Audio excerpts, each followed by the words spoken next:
കാട്ടില് ഒരു ചെറിയ കുളം ഉണ്ടായിരുന്നു. ആ കുളത്തില് 4 തവളകൾ ഉണ്ടായിരുന്നു. ആ 4ാമത്തെ തവളയ്ക്ക് ഒരു വലിയ ആഗ്രഹം. എന്തായിരിക്കും? ആ തവളയ്ക്ക് ആകാശം മൊത്തം കാണണം. ആ കളത്തിന്റെ ഇപ്പുറത്ത് ഒരു വലിയ മലയുണ്ടായിരുന്നു.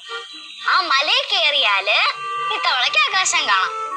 അപ്പം ബാക്കിയുള്ള 3 തവളകളും പറഞ്ഞു, നീ കേറണ്ടടാ, നിനക്ക് പറ്റില്ല എന്നൊക്കെ പറഞ്ഞു. എന്നിട്ടും അത് കേറി.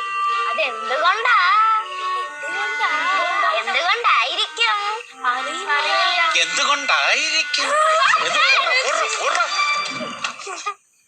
എന്തുകൊണ്ടായിരിക്കും പറയട്ടെ. അതിന് ചെവി കേൾക്കത്തില്ലായിരുന്നു. Stand up on the bench. ഇനി നിന്നോട് ഞാൻ പ്രത്യേകം പറയണോ പോയിരിക്കാൻ? അതെനിക്ക് പറന്നു പോ, പറന്ന് പോകാം.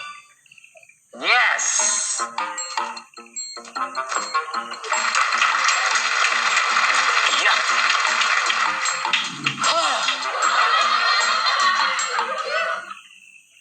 വെള്ളം കുടിപ്പിച്ച് രാവിലെ തന്നെ. അപ്പൊ തവളയ്ക്ക് ചെവി കേൾക്കില്ലായിരുന്നു. ബാക്കി കഥ പോരട്ടെ.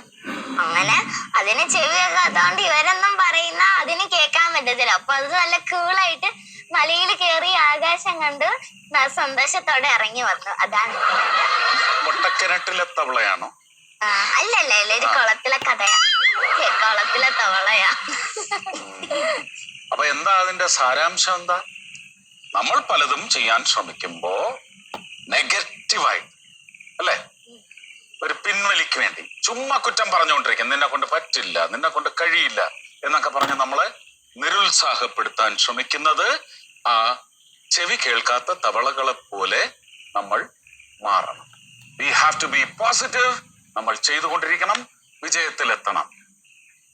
And today's subject is be positive.